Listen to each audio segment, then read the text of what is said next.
North south বিশ্ববিদ্যালয়ের 2 শিক্ষার্থী সহ নিখোঁজ 4 যুবক ঘর ছাড়ার পর বনানীর একটি রেস্টুরেন্টে একত্রিত হয়েছিল।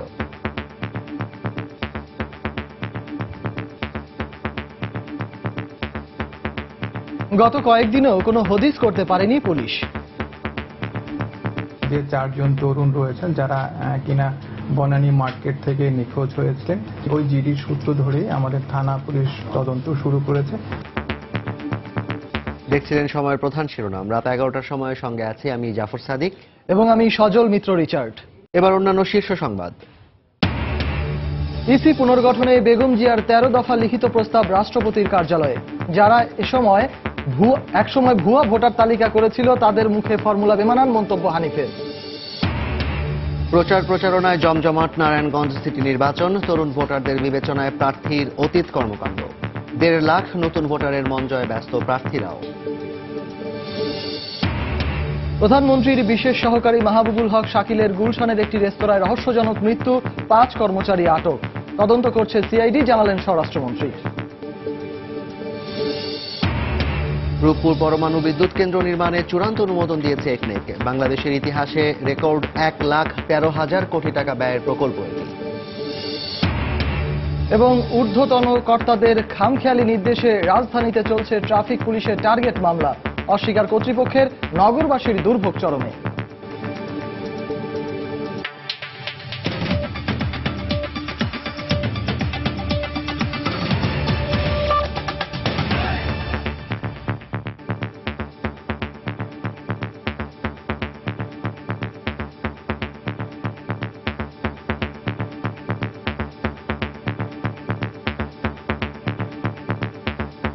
নর্থ সাউথ বিশ্ববিদ্যালয়ের 2 শিক্ষার্থী সহ নিখোঁজ 4 যুবক ঘর ছাড়ার পর বনানীর একটি রেস্টুরেন্টে একত্রিত হয়েছিল। দুপুরে ডিএমপির মিডিয়া সেন্টারে সাংবাদিকদের একথা জানান পুলিশের গণমাধ্যম শাখার উপকমিশনার। তবে এই 4 যুবকের বর্তমান অবস্থান সম্পর্কে এখনো কিছু জানাতে পারেনি তারা। হঠাৎ উধাও হয়ে যাওয়ার ব্যাপারে পরিবারের সদস্যরাও অন্ধকারে।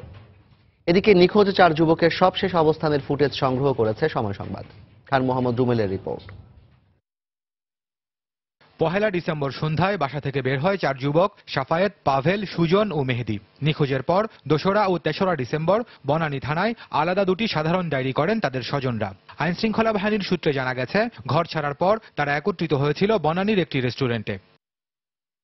সেই রেস্টুরেন্টের ফুটেজে দেখা যায় সন্ধ্যা 7:30টায় রেস্টুরেন্টটিতে একা বসা পাভেল, পরে তার সঙ্গে যোগ দেয় সাফায়াত। এর 20 মিনিট পর একসঙ্গে প্রবেশ করে সম্পর্কে চাচা ভাতিজা সুজন ও মেহেদি। দীর্ঘক্ষণ সেখানে বৈঠক ও খাওয়া দাওয়ার পর রাত 8:45টায় ক্যাফে থেকে একসঙ্গে বের হয়ে যায় 4 জন। এদের মধ্যে সাফায়াত ও পাভেল নর্থ সাউথ বিশ্ববিদ্যালয়ের শিক্ষার্থী, আর সুজন কাজ করত একটি বিজ্ঞাপনী সংস্থায়। বরিশাল বিএম কলেজ থেকে পড়াশোনা শেষে মেহেদি ঢাকায় এসেছিল চাকরির খোঁজে।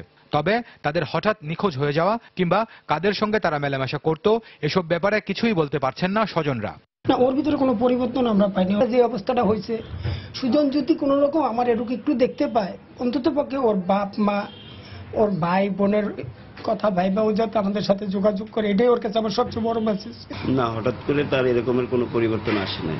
পুলিশ বলছে যে আপনারা চিন্তা করেন না, আমরা জিনিসটা দেখতেছি। তারপরে চলতেছে এখন এইভাবেই। এদিকে আইন শৃঙ্খলা বাহিনীর একটি সূত্র বলছে, নিখোঁজদের মধ্যে সাফায়েত উগ্রবাদে উদ্বুদ্ধ হয়েছিল বলে তথ্য পেয়েছেন তারা, আর বাকিদের ব্যাপারে খোঁজ খবর চলছে। তবে ডিএমপির গণমাধ্যম শাখার উপকমিশনার বলছেন, জিডির ভিত্তিতে অনুসন্ধান শুরু করেছেন তারা। 2 তারিখে এবং 3 তারিখে 2টি জিডি হয়েছে, যেটা 119 নম্বর জিডি এবং 215 নম্বর জিডি। এই জিডি সম্পর্কিত যে 4 জন তরুণ রয়েছেন যারা কিনা বনানী মার্কেট থেকে নিখোঁজ হয়েছিলেন, আমাদের তাদের নিখোঁজ সম্পর্কে ইতিমধ্যেই ওই জিডির সূত্র ধরেই আমাদের থানা পুলিশ তদন্ত শুরু করেছে। পাশাপাশি আমাদের এক্ষেত্রে গোয়েন্দা পুলিশও এই সংক্রান্ত তদন্ত ইতিমধ্যে শুরু করেছে। ঘটনা যাই হোক, নিখোঁজদের সন্ধান জানতে সর্বাত্মক চেষ্টা চলছে বলেও জানান এই পুলিশ কর্মকর্তা। খান মোহাম্মদ রুমেল, সময় সংবাদ, ঢাকা। রাজধানী গুলশানে একটি জাপানি রেস্টুরেন্ট থেকে প্রধানমন্ত্রীর বিশেষ সহকারী মাহবুবুল হক শাকিলের মরদেহ উদ্ধার করেছে পুলিশ। দুপুরে রেস্টুরেন্টের একটি কক্ষে শাকিলকে অচেতন অবস্থায় দেখতে পেয়ে পুলিশে খবর দেয় রেস্টুরেন্ট কর্তৃপক্ষ। এই ঘটনার পর রেস্তোরাঁটি সিলগালা করে দিয়েছে পুলিশ। এদিকে শাকিলের মৃত্যুতে শোক জানিয়েছেন প্রধানমন্ত্রী শেখ হাসিনা ও স্পিকার শিরিন শারমিন চৌধুরী। আহমেদ সালেহিনের রিপোর্ট। রেস্টুরেন্টের কর্মকর্তাদের বরাতে দলের নেতারা জানান, মঙ্গলবার দুপুরে গুলশানের সামদাদু রেস্টুরেন্টের একটি কক্ষে মাহবুবুল হক শাকিলের নিথর দেহ দেখতে পান হোটেলটির কর্মচারীরা। পরে কক্ষের দরজা ভেঙে তার মরদেহ উদ্ধার করা হয়। বিকেলে সিআইডির ফরেনসিক বিভাগের কর্মকর্তা ও গোয়েন্দারা তথ্য ও আলামত সংগ্রহ করেন রেস্টুরেন্ট থেকে। জিজ্ঞাসাবাদের জন্য আটক করা হয় হোটেলের কয়েকজন কর্মচারীকে। খবর পেয়ে শাকিলের সহকর্মী ও দলের নেতারা আসেন সেখানে। পরে সাংবাদিকদের সঙ্গে কথা বলেন তারা। শাকিল আমাদের মাঝে আর নেই, সে দুপুরে ইন্তেকাল করছে। এখন এটা প্রাথমিকভাবে ধারণা করা যাচ্ছে যে এটা হয়তো কার্ডিয়াক ফেলিওর হতে পারে। 7 ডিসেম্বর সকাল 11টায় আমাদের বিশ্ববিদ্যালয়, ঢাকা বিশ্ববিদ্যালয়ের মসজিদে জানাজার অনুষ্ঠান হবে। প্রথম জানাজা হবে দুপুরবেলা। এই হোটেল কর্তৃপক্ষ স্টাফরা যখন রুমে যায়, ডাকতে যায়, তখন দেখছে যে সে আর নড়ে না। এই জন্য তাকে খবর দেওয়া হয় ফ্যামিলি কাছে, এবং ফ্যামিলি সবাইকে জানিয়ে দেয় এবং তারা এখানে আসে। তারপর আমরা জানতে পারি শাকিলের হঠাৎ মৃত্যুতে তৈরি হয় শোকাবহ পরিবেশ। আমরা অত্যন্ত হতাশ, দুঃখিত এবং গভীরভাবে শোকগ্রস্ত যে শাকিল আমাদের ছেড়ে চলে গেল। সন্ধ্যার পরে শাকিলের মরদেহ নেওয়া হয় বারডেমের হিমঘরে। বুধবার ঢাকা বিশ্ববিদ্যালয়ে জানাজা শেষে সন্ধ্যায় গ্রামের বাড়ি ময়মনসিংহে তার লাশ দাফন করার কথা রয়েছে। অতিরিক্ত সচিব পদমর্যাদায় প্রধানমন্ত্রীর বিশেষ সহকারীর দায়িত্বে থাকা মাহবুবুল হক শাকিল জন্মগ্রহণ করেন ময়মনসিংহে 1968 সালে। পড়াশোনা করেন ঢাকা বিশ্ববিদ্যালয়ে, সক্রিয় ছিলেন ছাত্রলীগের রাজনীতিতেও। তাফসির বাবু, সময় সংবাদ, ঢাকা। এদিকে স্বরাষ্ট্রমন্ত্রী জানিয়েছেন, প্রধানমন্ত্রীর বিশেষ সহকারী মাহবুবুল হক শাকিলের মৃত্যুর কারণ উদ্ঘাটনে তদন্ত করছে সিআইডি। স্বাভাবিক মৃত্যু না হত্যা তা ময়নাতদন্তেই জানা যাবে। সন্ধ্যায় রাজধানীর রাখালপাড়ায় এক অনুষ্ঠানে তিনি একথা বলেন। মাননীয় প্রধানমন্ত্রীর বিশেষ সহকারী মাহবুবুল হক শাকিল হঠাৎ করেই তিনি ইন্তেকাল বরণ করেছেন। গুলশান এক হোটেলে তার মরদেহ পাওয়া গিয়েছে। আমরা পোস্টমর্টম রিপোর্ট পেলে এবং আবার আমাদের খতিয়ে দেখা হচ্ছে যে কি কারণে তিনি মারা গেলেন। সিআইডিও এটা খতিয়ে দেখছে। আমরা আশা করি যদি কিছু এর ভিতরে কোনো কারণ থাকে আমরা অবশ্যই এর রহস্য উদ্ঘাটন করতে। নির্বাচন কমিশন পুনর্গঠনে বেগম জিয়ার দেয়া 13 দফার লিখিত প্রস্তাব রাষ্ট্রপতির কার্যালয়ে পৌঁছে দিয়েছে বিএনপি। সেখান থেকে সংলাপের আভাস পেয়ে রাষ্ট্রপতিকে ধন্যবাদ জানিয়েছে দলটি। এদিকে নারায়ণগঞ্জ সিটি নির্বাচনে বিএনপি সমর্থিত প্রার্থীর পক্ষে ঐক্যবদ্ধভাবে কাজ করার ঘোষণা দিয়েছে 20 দলীয় জোট। নিরপেক্ষ নির্বাচন কমিশন পুনর্গঠনে গত 18 নভেম্বর সংবাদ সম্মেলন করে রূপরেখা দেন বিএনপি চেয়ারপারসন বেগম খালেদা জিয়া। এ নিয়ে আলোচনার জন্য বিএনপি তাগিদ দিয়ে এলেও আমলে নিচ্ছে না ক্ষমতাসীনরা। 13 দফার এ প্রস্তাবনা রাষ্ট্রপতির হাতে তুলে দেওয়ার জন্য সাক্ষাতের সময় চেয়ে আবেদন করেও সাড়া পায়নি বিএনপি। অবশেষে মঙ্গলবার সকালে বিএনপির সিনিয়র যুগ্ম মহাসচিব রুহুল কবির রিজভীর নেতৃত্বে 2 সদস্যের একটি প্রতিনিধি দল যায় বঙ্গভবনে। রাষ্ট্রপতির সহকারী সামরিক সচিবের কাছে প্রস্তাবনার 2টি কপি ও আলোচনার উদ্যোগ নেওয়ার আহ্বান সম্বলিত দলের মহাসচিব স্বাক্ষরিত একটি চিঠি দেন তারা। বঙ্গভবন থেকে বেরিয়ে সাংবাদিকদের সঙ্গে কথা বলেন রিজভী। দেশে ফেরার পর রাষ্ট্রপতি এ নিয়ে সংলাপের আয়োজন করবেন বলে আশাবাদ ব্যক্ত করেন তিনি। রাষ্ট্রপতি তিনি শারীরিক অসুস্থতার কারণে বিদেশে গিয়েছেন চিকিৎসার জন্য। তিনি ফিরে আসবেন 11 তারিখে। এরপরে ধারাবাহিকভাবে তিনি কর্মসূচি শুরু করবেন, বিভিন্ন রাজনৈতিক দলের সাথে আলোচনা করবেন, এটি তারা জানিয়েছেন। এদিকে সংলাপের আভাস পেয়ে বিকেলে ঢাকা রিপোর্টার্স ইউনিটি মিলনায়তনে এক আলোচনা অনুষ্ঠানে দলের মহাসচিব মির্জা ফখরুল ইসলাম আলমগীর ধন্যবাদ জানান রাষ্ট্রপতিকে। ধন্যবাদ তাকে যে তিনি জনগণের যে দাবি সেই দাবিকে সম্মান করেছেন এবং তিনি রাজনৈতিক দলগুলোর সঙ্গে আলোচনা করতে চেয়েছেন। এদিকে নয়াপল্টনে বিএনপির কেন্দ্রীয় কার্যালয়ে 20 দলীয় জোটের মহাসচিব পর্যায়ের বৈঠক শেষে সংবাদ সম্মেলন করেন দলের মহাসচিব মির্জা ফখরুল ইসলাম আলমগীর। নারায়ণগঞ্জ সিটি নির্বাচনে বিএনপি সমর্থিত প্রার্থীর পক্ষে জোট ঐক্যবদ্ধভাবে কাজ করবে বলে জানান তিনি। ঐক্যবদ্ধভাবে 20 দলীয় জোটের নেতৃবৃন্দ এই নারায়ণগঞ্জ সিটি কর্পোরেশনে কাজ করবেন সেই সিদ্ধান্ত নেওয়া হয়েছে। নির্বাচন সুষ্ঠু হলে বিএনপি দলীয় প্রার্থীর বিজয় নিশ্চিত বলেও সংবাদ সম্মেলনে প্রত্যয় ব্যক্ত করেন মির্জা ফখরুল ইসলাম আলমগীর। ইতিবাচক আশা করি। সালাউদ্দিন সুমন, সময় সংবাদ, ঢাকা। যারা অতীতে নির্বাচন কমিশনের মাধ্যমে ভুয়া ভোটার তালিকা তৈরি করেছিল তাদের নির্বাচন কমিশন গঠন নিয়ে ফর্মুলা দেওয়ার কোনো অধিকার নেই বলে মন্তব্য করেছেন আওয়ামী লীগের যুগ্ম সাধারণ সম্পাদক মাহবুবুল আলম হানিফ। সকালে ঢাকা বিশ্ববিদ্যালয়ে এক অনুষ্ঠানে বক্তব্য রাখেন তিনি। বেগম খালেদা জিয়া উনি যখন ক্ষমতায় ছিলেন তখন উনি নির্বাচন কমিশন গঠন করেছিলেন। জাতি কি ভুলে গেছে? বেগম খালেদা জিয়া আপনি 1,30,00,000 ভুয়া ভোটার বানিয়েছিলেন। আপনি এখন ফর্মুলা দিচ্ছেন নির্বাচন কমিশন গঠনের জন্য।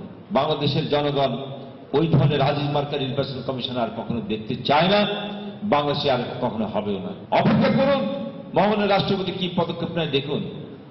আপনাদের ফর্মুলা দেওয়ার কোনো কারণ নেই, আর আপনাদের ফর্মুলা দেওয়ার বা প্রস্তাবনা দেওয়ার নৈতিক অধিকার আছে বলে জনগণ মনে করেন না।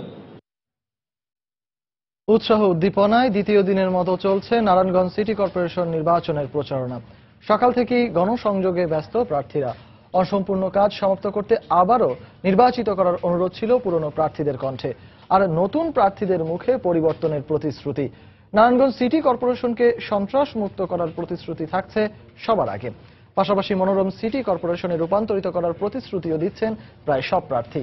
নারায়ণগঞ্জ থেকে ফিরে বিস্তারিত জানাচ্ছেন রাশেদ লিমন। সকালের কুয়াশা কাটতে যেন একটু দেরি করেছে প্রকৃতি। নারায়ণগঞ্জের আকাশে সূর্য আলো ছড়িয়েছে অনেকটা সময় নিয়ে। সূর্যের উত্তাপ বাড়ার পরেই সিটি কর্পোরেশন এলাকা একটু একটু করে মুখর হতে শুরু করে নির্বাচনের প্রচারণায়। নগরের সিদ্ধিরগঞ্জ এলাকায় দলীয় নেতাকর্মী ও সমর্থকদের নিয়ে গণসংযোগ শুরু করেন আওয়ামী লীগের মেয়র প্রার্থী সেলিনা হায়াত আইভি। নৌকা প্রতীকে ভোট দিতে ভোটারদের প্রতি আহ্বান জানান তিনি। দিচ্ছেন নানা প্রতিশ্রুতি। পরিবেশ বান্ধব ডিজিটালায়ন করা এবং মানুষের সুবিধার জন্য যাতায়াত ব্যবস্থাকে সামনে নিয়ে আসা। এছাড়াও আমি বলতে যাচ্ছি সেটা হলো আপনার নারী ক্ষমতায়নের ব্যাপারে আমরা কাজ করে যাচ্ছি। সেই নারীদের সামনে নিয়ে আসা, তাদেরকে সেই কাজগুলি কন্টিনিউয়াস রাখা, মাদকের বিরুদ্ধে সচেতনতা গড়ে তোলা। এদিকে সমর্থকদের নিয়ে নারায়ণগঞ্জ শহরে প্রচারণায় অংশ নেন বিএনপি মনোনীত প্রার্থী সাখাওয়াত হোসেন। নির্বাচনে সমান সুযোগ নিশ্চিত হলে বিজয়ী হবেন বলে প্রত্যাশা তার। সবাই আমাদেরকে প্রশ্ন করছে তারা নির্বিঘ্নে তাদের পছন্দসই প্রার্থীকে ভোট দিতে পারবে কিনা, সেই বিষয়টা আমাকে বলছে। আমাদের যে ভোটের যে অধিকারটা সেটা আপনারা ফিরিয়ে দিয়েন, আমরা ইনশাল্লাহ একটা পরিবর্তন করব। দ্বিতীয়বারের মতো নারায়ণগঞ্জ সিটি কর্পোরেশন নির্বাচনের ভোট গ্রহণ আগামী 22 ডিসেম্বর। রাশেদ লিমন, সময় সংবাদ, নারায়ণগঞ্জ। রাত 11টার সময় আরো থাকছে।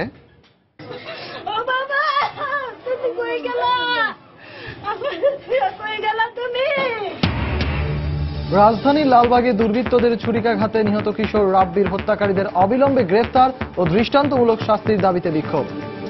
দেশের ক্রমবর্ধমান বিদ্যুৎ চাহিদা মেটাতে বহুল প্রতীক্ষিত রূপপুর পারমাণবিক বিদ্যুৎ প্রকল্প অনুমোদন করেছে একনেক।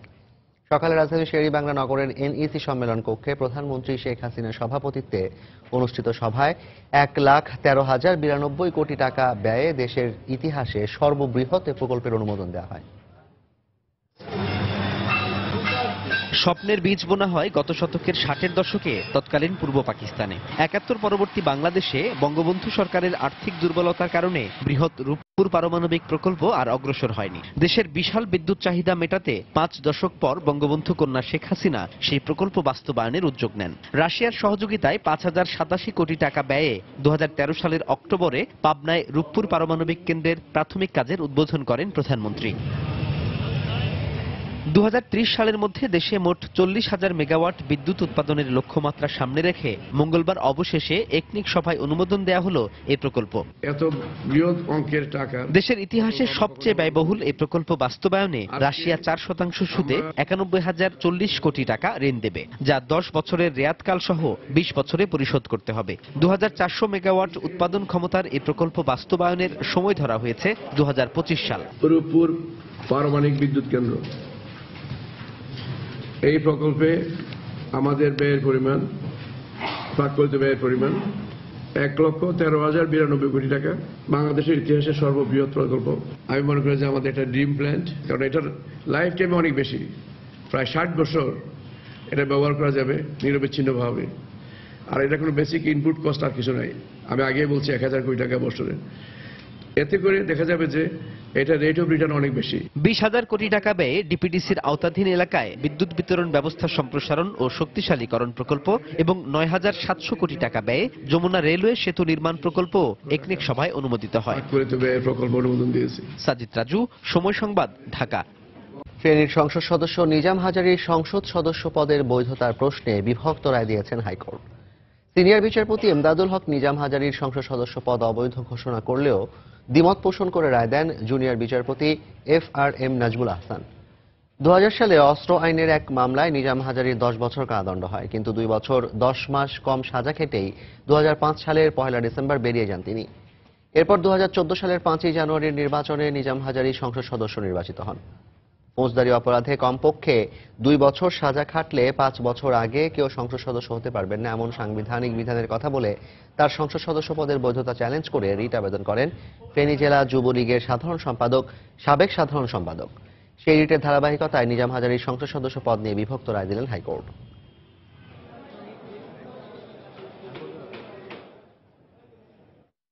রাত 11টার সময় আরো থাকছে। রাষ্ট্রীয় মর্যাদায় সমাহিত করা হলো তামিলনাড়ুর মুখ্যমন্ত্রী জয়ললিতাকে। প্রিয় আম্মাকে শেষ শ্রদ্ধা জানাতে লাখো মানুষের ঢল। ঊর্ধ্বতন কর্তাদের স্বার্থ রক্ষায় রাজধানীতে চলছে ট্রাফিক পুলিশের টার্গেট মামলা। বড় কর্তাদের অবস্থান ধরে রাখতে তাদেরই মৌখিক আদেশে কার কত বেশি মামলা তা দেখাতেই এই প্রতিযোগিতা বলছেন মাঠ পর্যায়ের ট্রাফিক সার্জেন্টরা। রাজপথ সচল রাখার থেকে মামলা করার পেছনে সময় দেয়ায় চাপে রয়েছেন তারাও। তবে এই অভিযোগ অস্বীকার করেছে ডিএমপির ট্রাফিক বিভাগ। বিশ্লেষকরা বলছেন এই অসুস্থ প্রতিযোগিতা থামাতে হলে আধুনিক ট্রাফিক ব্যবস্থাকে উৎসাহিত করতে হবে। সাইফুর রহমান শাকিলের ক্যামেরায় আহমেদ সালেহিনের রিপোর্ট। যাত্রীরা যাচ্ছিলেন নিজ গন্তব্যে, হঠাৎ মাঝপথে বাসটি থামিয়ে দিলেন এক ট্রাফিক পুলিশ। চালকের কাগজ যাচাইয়ে চলে গেল 10 থেকে 15 মিনিট। হলো মামলাও।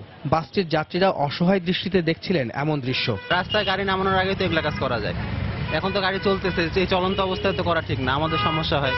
পুলিশ কর্তৃপক্ষ খালি গাড়ির নাম্বারটা লিখে নিয়ে ওই গাড়ির বিরুদ্ধে একটা মামলা করে দিলেই হয়ে যায়। 10 মিনিট 15 মিনিট আমাদের টাইম নষ্ট হয়, গাড়ি চেঞ্জ করে অন্য গাড়িতে যাইতে হয়, এটা আমাদের অফিসে যাওয়ার জন্য দেরি হয়ে যায়। এই চিত্র শুধু বাসেই নয়, বিভিন্ন যানবাহনেও দেখা মেলে। ট্রাফিক বিভাগের পরিসংখ্যান অনুযায়ী চলতি বছর শেষ না হতেই জানুয়ারি থেকে অক্টোবর পর্যন্ত শুধু 10 মাসে নগরীতে যানবাহনের বিরুদ্ধে মামলা হয়েছে 8,23,211টি, আর জরিমানা 29 কোটি টাকারও বেশি। এদিকে গত বছর এই বিভাগেই মামলা হয়েছিল 5.5 লাখের মতো, জরিমানা আদায় হয় 18 কোটি টাকারও অধিক।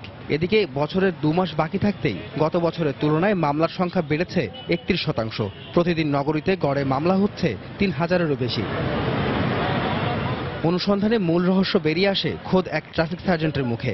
পরিচয় গোপন রাখার শর্তে তিনি জানান, ঊর্ধ্বতন কর্তাদের স্বার্থ রক্ষায় মৌখিক নির্দেশেই চলছে মামলা করার এমন প্রতিযোগিতা। রিকোয়ারমেন্ট আছে যে মামলা এই পরিমাণ করতে হবে, পার ডে 20টা 25টা 30টা মামলা করবে। আবার যেমন এখন যেমন পার ডে আপনার 10টা করে করতে হয়, 8টা থেকে 10টা মামলা দিতে হয় পার সার্জেন্ট। আলটিমেটলি প্রেশারটা আসে কার জন্য ট্রাফিকিং বেশি হচ্ছে, কারা বেশি ভিজিবল, কারা মামলা করতে বেশি, এটা নিয়ে আসলে বোঝা যায় যে আসলে কার পারফরমেন্সটা বেশি। বেঁধে দেওয়া টার্গেট মামলার চাপে স্বাভাবিক কাজও ব্যাঘাত ঘটছে বলে দাবি করেন এই কর্মকর্তা। আমার কাজটা কি করতে হবে, আমার কাজ হচ্ছে সমস্যা হলে দেখে মামলা করা।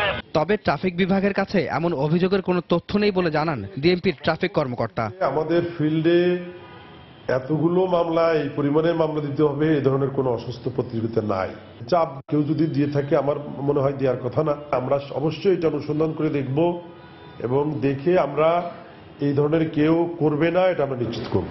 এই অবস্থা থেকে বেরিয়ে আসতে ডিজিটাল পদ্ধতিগুলোকে কাজে লাগাতে সংশ্লিষ্ট কর্তৃপক্ষকে আগ্রহী হওয়ার পরামর্শ বিশেষজ্ঞদের। জায়গায় জায়গায় আমাকে কাগজপত্র আছে কি নাই আপনি দেখান, আবার দেখান, এই জিনিসটা হচ্ছে অবশ্যই হয়রানি। আসলে ডিজিটাল ফরম্যাটটাই হচ্ছে এই সুযোগটা যে আপনার ইনফরমেশনগুলো একটা জায়গায় নিয়ে আসা এবং ইনফরমেশনগুলো রেকর্ডেড, তাহলে আমরা এইটাই যদি গুরুত্ব বেশি দেই শৃঙ্খলা আনা সম্ভব। যানজট নিরসনও শিগগিরই ট্রাফিক বিভাগ কার্যকরী উদ্যোগ নেবে বলেও মনে করেন এই পরিবহন বিশ্লেষক। আহমেদ সালেহিন, সময় সংবাদ, ঢাকা। 2041 সালের উন্নত বাংলাদেশের ভিশনকে সামনে রেখে খাদ্য মন্ত্রণালয় ও খাদ্য অধিদপ্তরকে আধুনিকায়ন করা হবে বলে জানালেন খাদ্যমন্ত্রী অ্যাডভোকেট কামরুল ইসলাম। সকালে রাজধানীর একটি হোটেলে আয়োজিত অনুষ্ঠানে তিনি একথা জানান। পর্যায়ক্রমে খাদ্য বিতরণ কর্মসূচিকে অনলাইন মনিটরিং এর আওতায় আনা হবে বলেও জানান খাদ্যমন্ত্রী। বলেন, জনগণের খাদ্য নিরাপত্তা নিশ্চিত করতেই কাজ করে যাচ্ছে বর্তমান সরকার। আমাদের টার্গেট 2041 সালে উন্নত দেশে পৌঁছা। এই টার্গেট অর্জন করার জন্য সব অন্যান্য মন্ত্রণালয় বা অন্যান্য বিভাগের কাজগুলো যেভাবে হচ্ছে, আমাদের খাদ্য মন্ত্রণালয় বা খাদ্য অধিদপ্তরকে সেভাবে আমরা ঢেলে সাজাতে চাচ্ছি। খাদ্য নিরাপত্তা ব্যবস্থাকে বা খাদ্য সংরক্ষণ ব্যবস্থাকে আমাদের যুগোপযোগী করতে হবে, যে কাজটি এরা হাতে নিয়েছেন।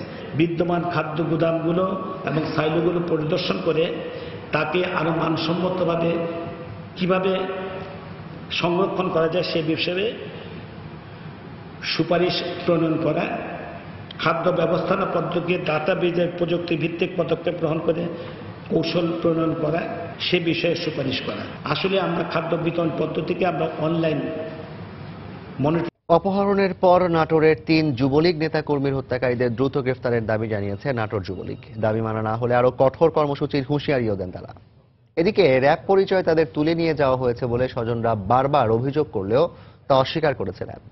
নাটোর থেকে পাঠানো তথ্য ও ছবি নিয়ে ডেস্ক রিপোর্ট।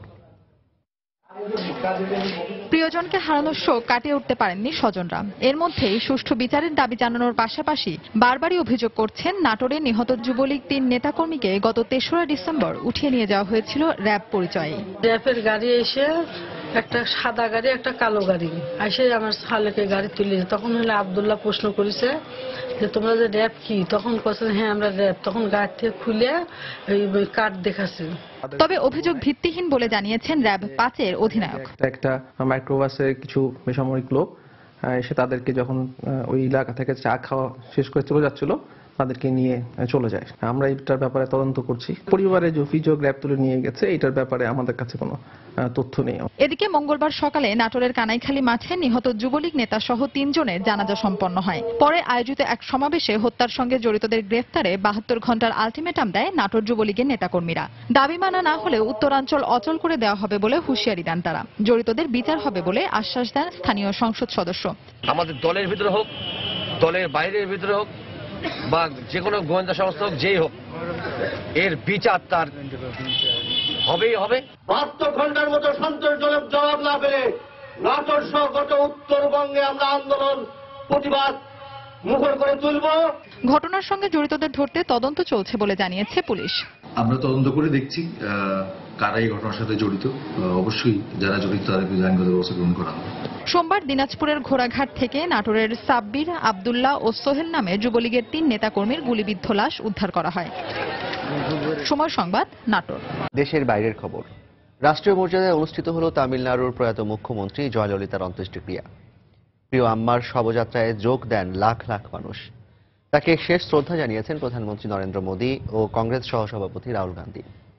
প্রায় 3 মাস ধরে চিকিৎসাধীন থাকার পর সোমবার রাতে মারা যান 5বারের মুখ্যমন্ত্রী, ভারতের প্রভাবশালী এ রাজনীতিক। এদিকে জয়ললিতার মৃত্যুর কয়েক ঘন্টা পর তামিলনাড়ুর নতুন মুখ্যমন্ত্রী হিসেবে শপথ নেন তার বিশ্বস্ত রাজনৈতিক সহচর অর্থমন্ত্রী পান্নিরসেলভাম। পূর্ণ রাষ্ট্রীয় মর্যাদায় সমাহিত করা হলো তামিলনাড়ুর 5বারের মুখ্যমন্ত্রী জয়ললিতা জয়রামকে। যে মানুষটির হাত ধরে রাজনীতির জগতে এসেছিলেন জয়ললিতা, জয় করেছিলেন কোটি মানুষের হৃদয়, সেই এমজি রামাচন্দ্রনের সমাধির পাশেই সমাহিত করা হয় তাকে। হিন্দুদের রীতি অনুযায়ী মৃতদেহ পুড়িয়ে দেওয়া হলেও দল ও ঘনিষ্ঠজনদের সিদ্ধান্ত অনুযায়ী তাকে তার গুরু এমজি রামাচন্দ্রনের সমাধির পাশেই সমাহিত করা হয়। এর আগে জয়ললিতার মরদেহ অন্ত্যেষ্টিক্রিয়ার জন্য চেন্নাইয়ের রাজাজি হল থেকে মেরিনা বিচের উদ্দেশ্যে নিয়ে যাওয়ার সময় প্রিয় আম্মার শেষ যাত্রা যেন পরিণত হয় জনসমুদ্রে। প্রয়াত মুখ্যমন্ত্রী দীর্ঘদিন ধরে ভুগছিলেন ফুসফুস ও হৃদরোগে। তাকে শ্রদ্ধা জানাতে ছুটে আসেন প্রধানমন্ত্রী নরেন্দ্র মোদী ও কংগ্রেস সহসভাপতি রাহুল গান্ধী সহ সরকার ও বিরোধী দলীয় রাজনীতিবিদ, অভিনেতা অভিনেত্রী, সাধারণ মানুষ। জয়ললিতার মৃত্যুতে তামিলনাড়ুতে 7 দিনের শোক ঘোষণা করা হয়। 3 দিনের জন্য বন্ধ ঘোষণা করা হয়েছে সব স্কুল কলেজ। তামিলনাড়ুর পাশাপাশি কেন্দ্র সরকারও 1 দিনের শোক ঘোষণা করে। জয়ললিতার মৃত্যুর কয়েক ঘন্টা পরই তামিলনাড়ুর নতুন মুখ্যমন্ত্রী হিসেবে শপথ নেন তার বিশ্বস্ত সহচর ও অর্থমন্ত্রী পান্নিরসেলভাম। তিনি এবং তার 32 সদস্যের মন্ত্রিপরিষদ একসঙ্গে শপথ বাক্য পাঠ করেন। ভারতের রাজনীতিতে অন্যতম শক্তিশালী নারী হিসেবে পরিচিত ছিলেন জয়ললিতা। গত শতকের ৮০-র দশকে রাজনীতিতে পা রাখার পর নানা উত্থান পতনের মধ্য দিয়ে চলেন তিনি। তবে রাজনীতির এ যাত্রায় বিতর্কও কম ছিল না। মুখ্যমন্ত্রী হিসেবে দায়িত্ব পালনের সময় দুর্নীতির মাধ্যমে তিনি প্রচুর অর্থ সম্পদ তৈরি করেছেন এমন অভিযোগও আছে তার বিরুদ্ধে। দুর্নীতির এক মামলায় তাকে কারাদণ্ড ও জরিমানাও করা হয়। ভারতের সমৃদ্ধ রাজ্য তামিলনাড়ুর মুখ্যমন্ত্রী হওয়া এমজি রামাচন্দ্রনের হাত ধরে রাজনীতিতে আসেন শতাধিক চলচ্চিত্রে অভিনয় করা জয়ললিতা। ১৯৮৭ সালে রামাচন্দ্রন মারা যাওয়ার পর দলের কর্তৃত্ব নেন তিনি। হাফসাতুন্নেসা, সময় সংবাদ।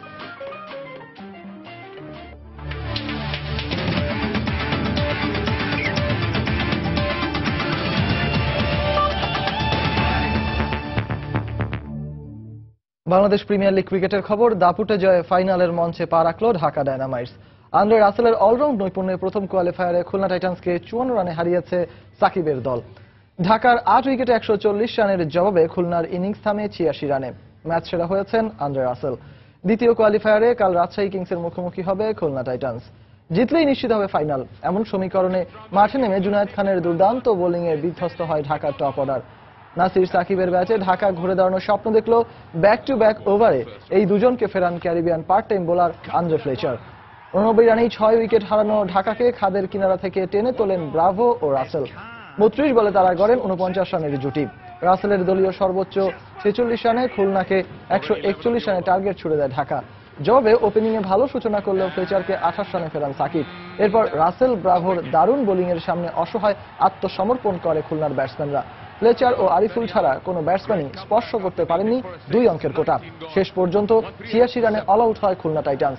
১৬ রানে ৩ উইকেট নেন ঢাকার আন্দ্রে রাসেল।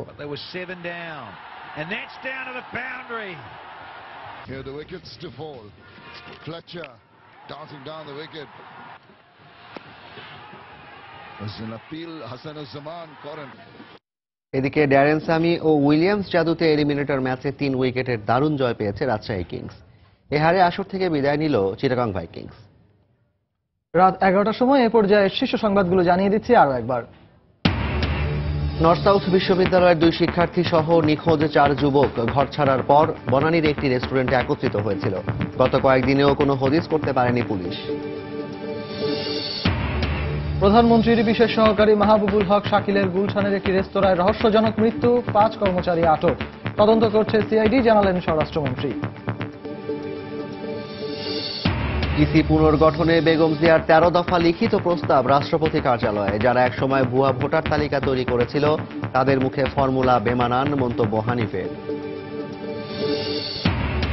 প্রচার প্রচারণায় জমজমাট নারায়ণগঞ্জ সিটি নির্বাচন। তরুণ ভোটারদের বিবেচনায় প্রার্থীর অতীত কর্মকাণ্ড। 1.5 লাখ নতুন ভোটারের মন জয়ে ব্যস্ত প্রার্থীরাও। এবং ঊর্ধ্বতন কর্তাদের খামখেয়ালি নির্দেশে রাজধানীতে চলছে ট্রাফিক পুলিশের টার্গেট মামলা। অস্বীকার কর্তৃপক্ষের, নগরবাসীর দুর্ভোগ চরমে।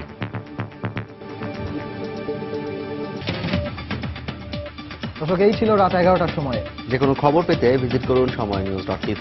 সঙ্গে থাকুন সময়ের।